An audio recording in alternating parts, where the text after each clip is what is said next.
O'zbekiston Yozuvchilar uyushmasi a'zosi Shodmonqul Salom Boysun bahoriga.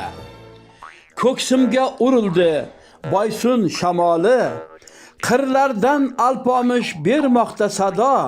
Bu kun maftun etdi yurtim jamoli, Boysunni ko'ray deb kelmoqda dunyo. Bu san'at sayliga, hayrat sayliga olib kelar olam fasllaridan, kelar ko'rmoq uchun o'zbek san'atin dunyoning muazzam manzillaridan. Momolar to'qigan alvon gilamday, Boysun bahorlari chorlar olamni.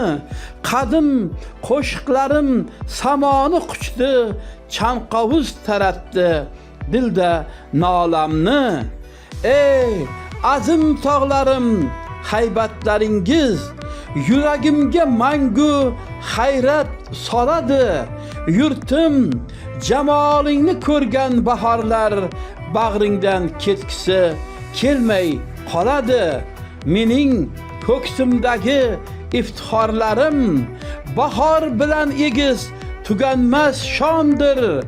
Boysun bahoriga dunyoni chorlab peshvoz chiqayotgan O'zbekistondir. Do'mbira toridan oqadi sirlar, tarjimon kerakmas ezgu nolamga.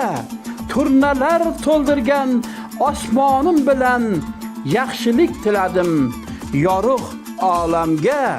Mening ko'ksimdagi iftixorlarim qaldirg'och oshiqdir eshiklarimga.